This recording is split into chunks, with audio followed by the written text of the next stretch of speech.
Welcome to Tokyo Wave, recorded in a live studio in Harajuku, Japan, with your hosts Aaron and Parker.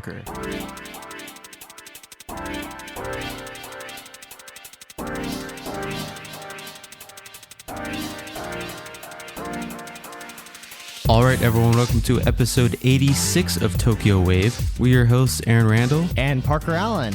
On Tokyo Wave, we bring you weekly updates from our studio in Harajuku. Join us in segments featuring this week's top news, political happenings, business, and other random garbage. To get us started, here are this week's top news highlights.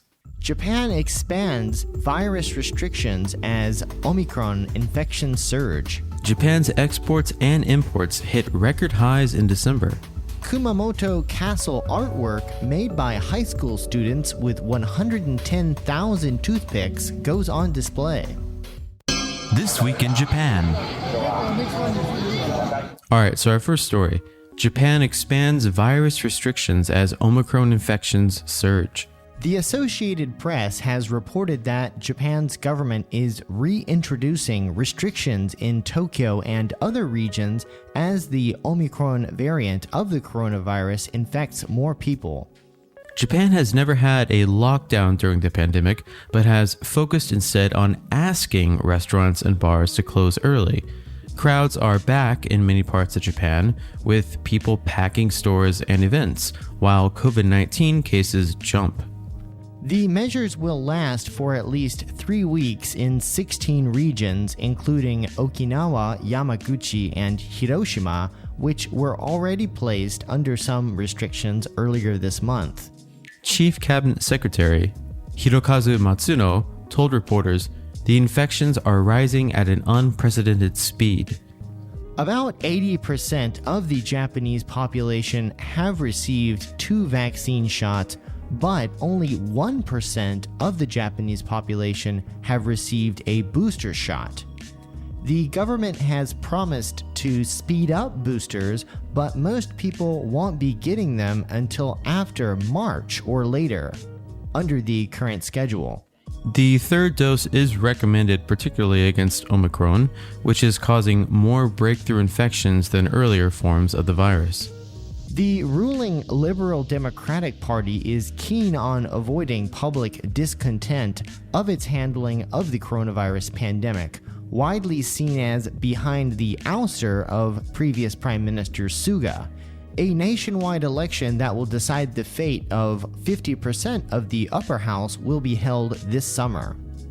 Bars and eateries that abide by the government restrictions are eligible for aid, but some say that hasn't been enough.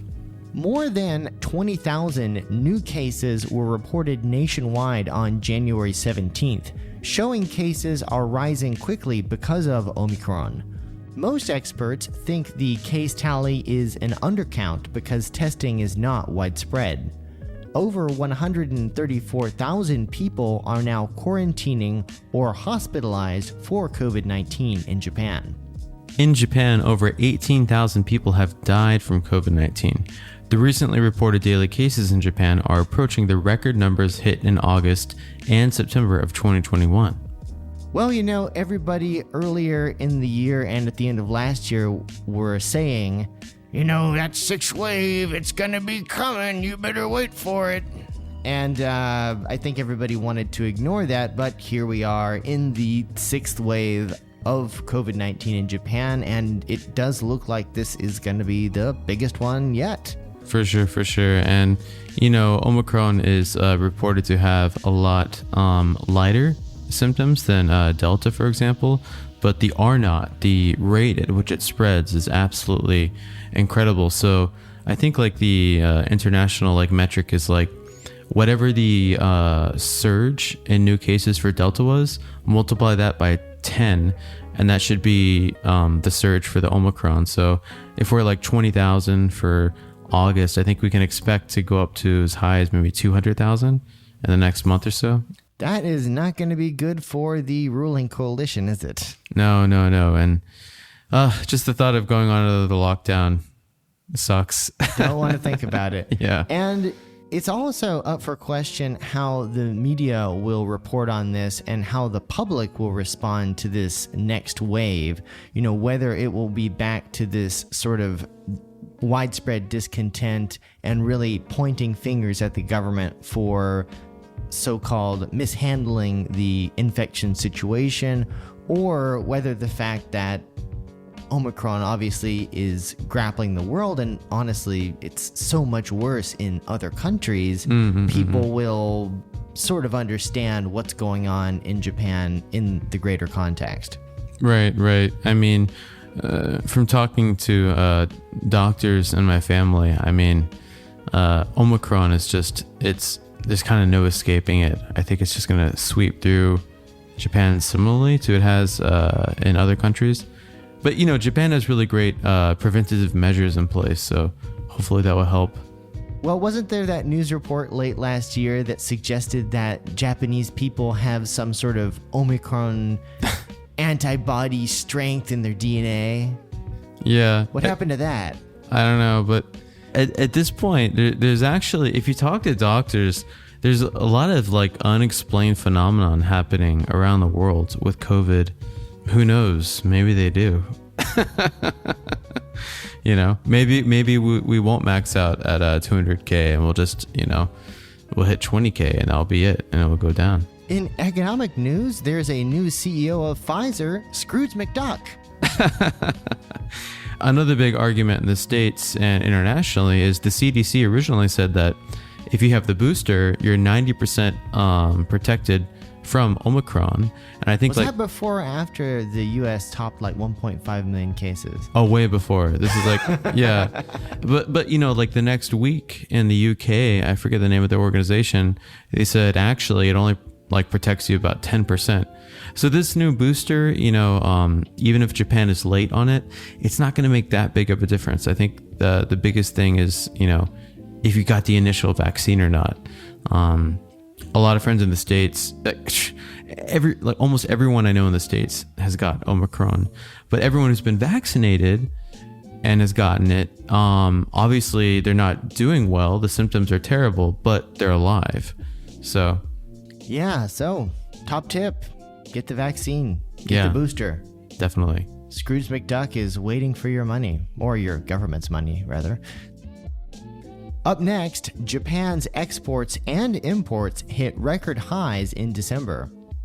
Kyodo News reported that Japan's merchandise exports and imports both hit record highs in December, the result of stronger demand for cars and higher energy prices. Exports jumped 17.5% from a year earlier to 17.9 trillion yen, which is about $69 billion. 69. Up for the 10th straight month, while imports surged 41.1% to 8.5 trillion yen, up for the 11th consecutive month. So as a result, Japan marked a goods trade deficit of 582.4 billion yen in December for the 5th straight month. While the Omicron variant of the coronavirus spread rapidly in Europe and the United States, especially the United States, in the reporting month, economists said the impact on Japan's exports to these countries was limited. Takeshi Minami, chief economist at the Norin Chukin Research Institute, said, "Amid the pandemic, demand has decreased for services, but increased for goods, such as for home appliances due to more people staying at home. As Japan, Europe, and the United States trade final goods rather than parts, the spread of the Omicron variant had little effect on exports." Minami also said the depreciation of the yen also helped to lift exports, boosting repatriated profits from products sold overseas. This is something we'll have to pick up in a future segment of Yene Bill, y'all, but the yen, it's dropping. I just made a transfer the other day and I was like, holy shit. If you've got dollars, you're rich. If you've got yen, you're broke. Man, I wish I would have made a gigantic transfer a couple months ago. So the Japanese currency weakened 9.5% against the US dollar from a year earlier, trading at an average of 113.95 yen in December.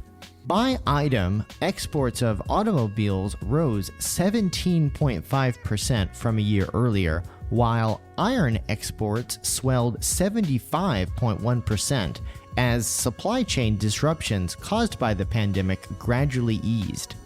Sorry to go back to the topic of the yen, and if any of our listeners know why, I'm sure we could dive into this rabbit hole. The yen is going down against the dollar. The dollar is seeing, inflation that it hasn't seen in 40, 50 years. What the hell is going on? Doesn't make any sense. Like the yen should be going up against the dollar. Yeah, and I kind of feel like that's what's going to happen eventually, but I thought that's what was going to happen a year ago, and thank God I'm not a Forex trader, I guess. Yeah.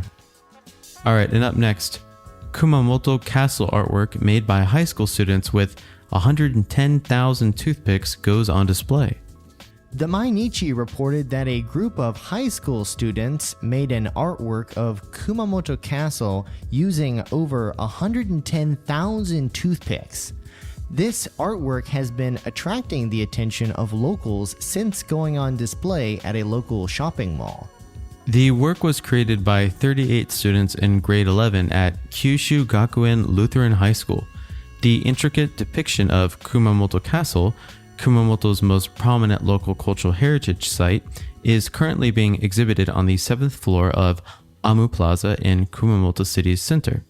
Measuring 96 centimeters high and 186 centimeters wide, and for our American listeners, that's a pretty big damn thing full of toothpicks, the artwork used a drawing of Kumamoto Castle on plastic foam board as a base for the black and white toothpicks, which makes the castle appear to rise from the canvas.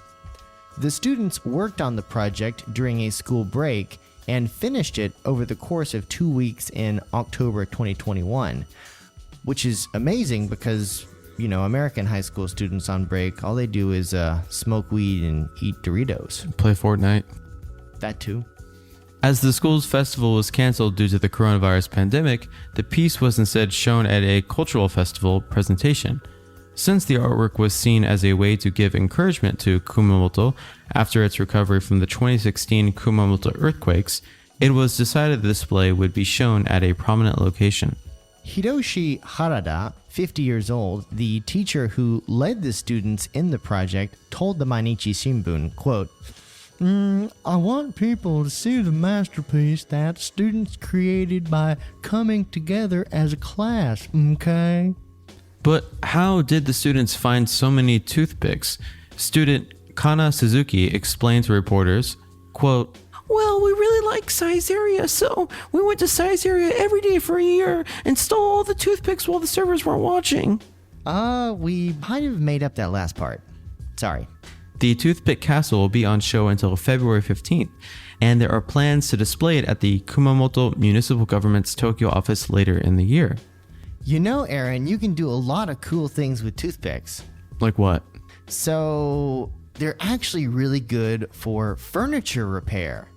Really? So, have you ever had something that you have screwed together and the screws kind of get loose, but even if you tighten them, it still kind of wobbles a bit? Oh yeah, all the time. And so what you do is, of course, you take it apart, and then in the hole where the screw goes, you stuff it full of toothpicks. And then you flatten it out so, it's flush. Yeah. And then you screw the screw back in, and the screw uses the toothpicks and sort of grips into them. And so you can tighten it up really well. Whoa. Okay.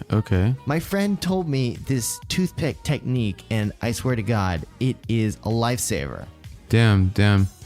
So this would work especially on, piece of furniture where the screw kind of you can only screw it in so many times, right? If you do it with a drill and then try to do it afterwards, it just won't work. Yeah, this is perfect for IKEA furniture, which happens every time. That's exactly what I'm thinking. Yeah. Okay.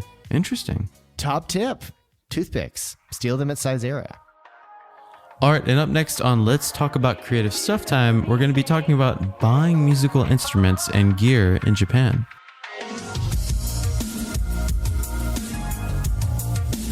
You're now listening to Tokyo Wave.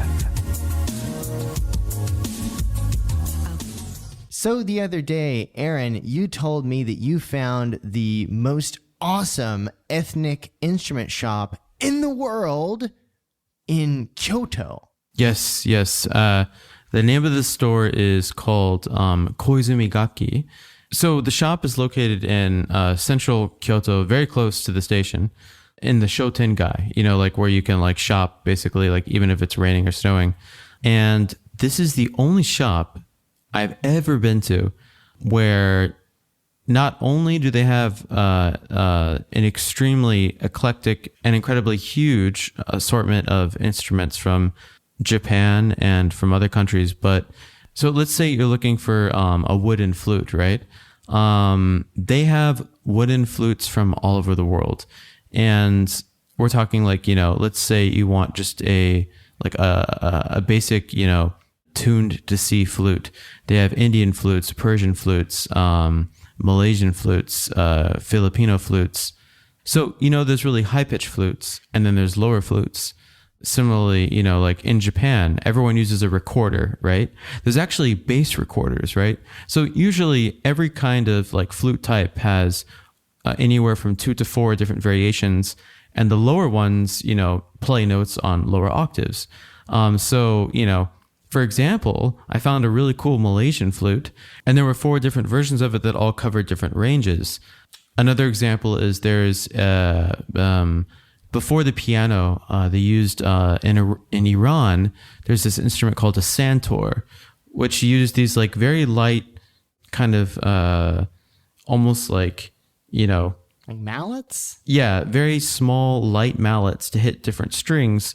And each note is usually comprised of 3 different strings. So this thing is like impossible to tune unless you're like a pro santur player. But the impressive thing about this shop, a santur is usually quite big, right? It's about maybe like 3 feet wide, 2 feet in length. And when I asked the guy, I'm like, oh, do you guys have an Iranian santur? He's like, yeah, we have the Iranian one, we have the Chinese one, we have the Indian one. Which one do you want? And I'm like, holy shit. And these things, a lot of these things are not cheap. Surprisingly, they do have some really cheap deals. I've never seen a place like this that had that many world instruments and that many variations of the instruments in stock. It's really a testament to how serious Japan can be about musical instruments. It just continues to blow my mind. You can go to the 100 yen store, or the dollar store basically, and they have recorders. Oh yeah, yeah. At one time, I was in Narita with some friends, not the airport, but just the station. We'd had a few drinks, and we all went to Daiso and bought recorders. Nice. I don't know why, but we could because Japan. Yeah, it was amazing. Yeah. I still have no idea where that recorder went, but other than obviously ethnic instruments, no matter what you want, Japan's got some music store that has a shitload of them. Yes, and I think a great example of that is guitars. Like the other day you were talking about how Tokyo has probably some of the most massive guitar stores in the world. Yeah. So, my dad is a guitar aficionado, and I recently started going to Ishibashi here in Shibuya. Ishibashi is a chain, right?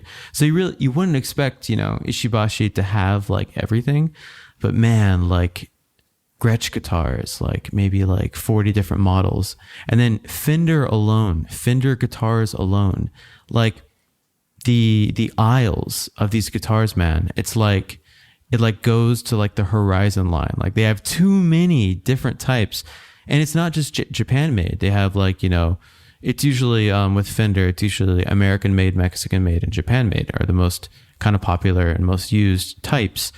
But they just have every variation you could imagine of every guitar type.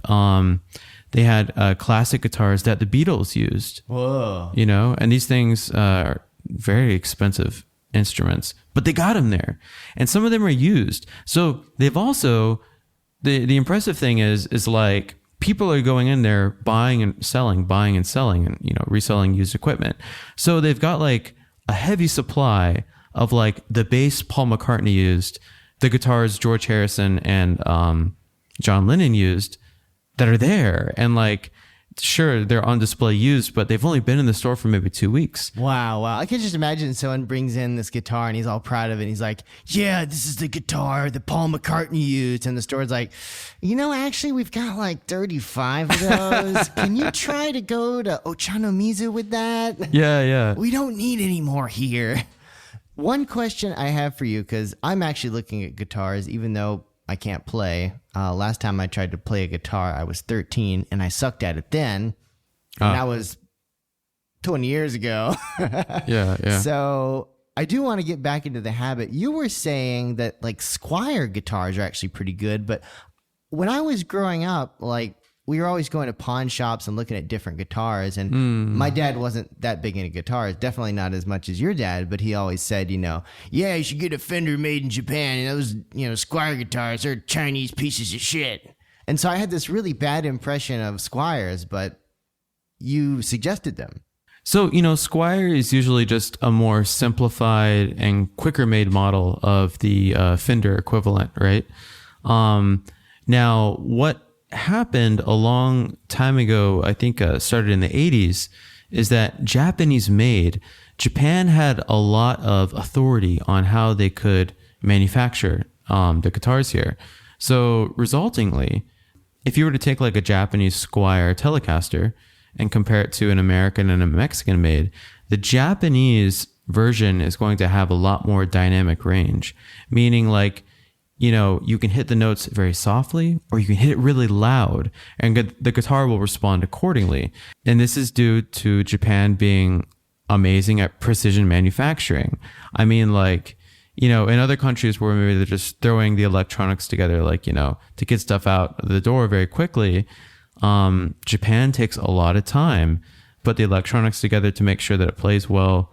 Even a lot of the Japanese made stuff here is only assembled in Japan. So they get a lot of the parts and everything from the US or Mexico and they assemble it here.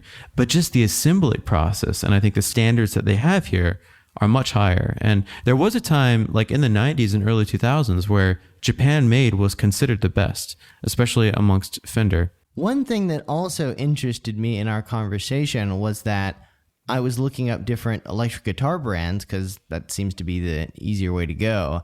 And ESP is a really big Japanese company, but you seemed not so hot on them. What's your take on that company? I mean, ESP guitars are good, and there's a lot of great guitars that use ESP. I'm just sold on Fender, man. I won't even play a Gibson. And a lot of people listening will be like, oh my God, Gibson, Les Paul is the guitar that Led Zeppelin used. It's a very famous guitar, but there's something about the almost mathematical precision and the way that Fenders are created that makes it so like, if you can play a Fender Telecaster, you can also play a Stratocaster, you can play a Jazzmaster, you can switch between them very easily. And then you can jump onto a Fender bass, and they all kind of have the same, like, They're like Legos. They go together. They go together. Yeah. And I also play bass too. So like, if I want to jump onto a Fender Jazz bass or a P bass, it's so much easier because I'm used to the way Fender has assembled the frets and everything. So I'm not against ESP. I'm just super pro Fender. I think there's just something about the assembly process and the mathematical precision in which they're made. Interesting. Well, I was looking up different styles, and I'm actually looking at a 3/4 size because I've got tiny hands.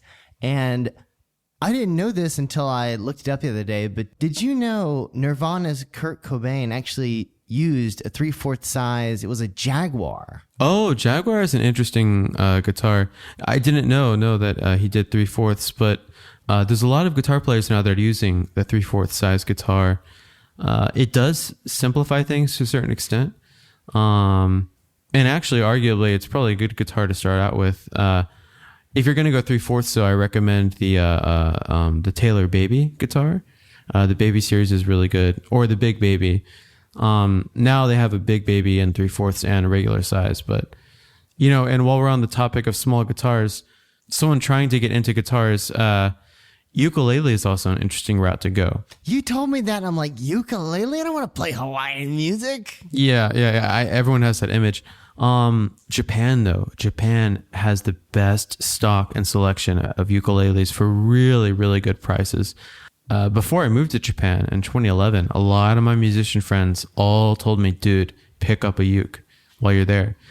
I still haven't got one, but you know, What? yeah, I know. Cause you know, the fingerings are all different, right? The ukulele chord, the chord shapes. Fingerings, eh? Yeah, the chord shapes are completely different. I played an 8-string ukulele recently, which, you know, normally a ukulele has 4 strings. So an 8th string it adds an extra string to each position of the 4. So it gives it like an octave sound. Oh, I think I've seen that before. It's like they come in pairs. Yeah, exactly. They're in pairs. It sounded beautiful. I'm actually thinking about picking up a uke before the end of this month.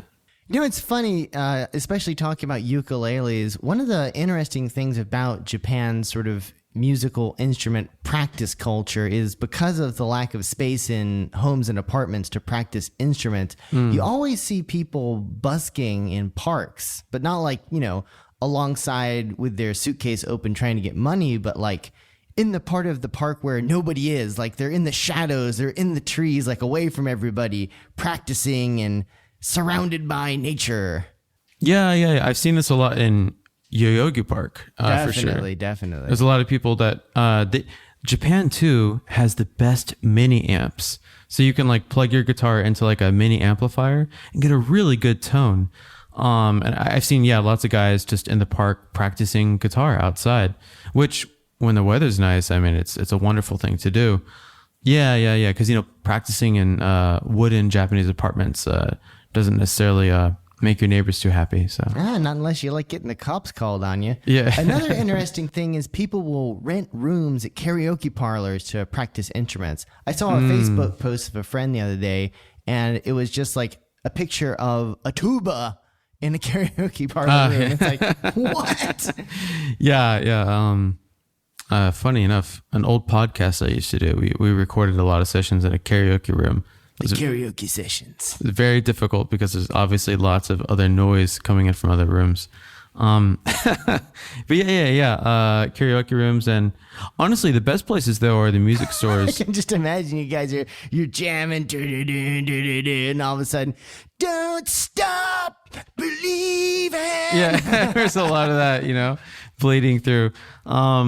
But the music stores here in Japan too also have practice rooms, and a lot of them are reasonably priced, and they also have really good instructors at a lot of the even some of the chain Japanese stores here. So that's another alternative. So Aaron, if you're like, you know, one of our friends, just someone living in Tokyo, and you want to pick up either guitar or ukulele, how do you suggest getting started? So first thing to do would be to, you know, I'd say go visit one of the big guitar stores. If you're in Tokyo, Ishibashi and Shibuya is my number one recommendation. They're awesome. And another reason they're awesome too is the staff. So you let the staff know. I mean, you know, Japan's great on service, right?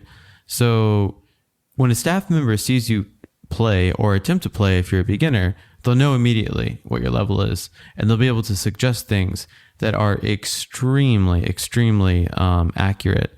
When I went there most recently, I was looking for a very specific tone, and I was looking at guitar pedals, which, you know, alter the tone. I played this Korean band I really like that has this awesome guitarist. It's like 80s guitar, Japanese vaporwave sounding stuff. And he's like, oh, give me 1 second. And he assembled like 5 pedals that gave me that exact sound. So they can listen to it in a couple seconds. You know, so you can go into one of these stores. You can tell them, hey, listen, I want to play guitar. This is the kind of sound I'd like to get eventually. And they can get you on the trajectory. Like, okay. If you want that, you know, this is what you really need. But if you're starting, maybe start with a Squire, you know, a simplified model. Get something with a really high gauge string. So, you know, strings have different gauges. The bigger ones are heavier and they're going to hurt your hands like hell. The lighter ones are really smooth. Man, I have a lot of advice.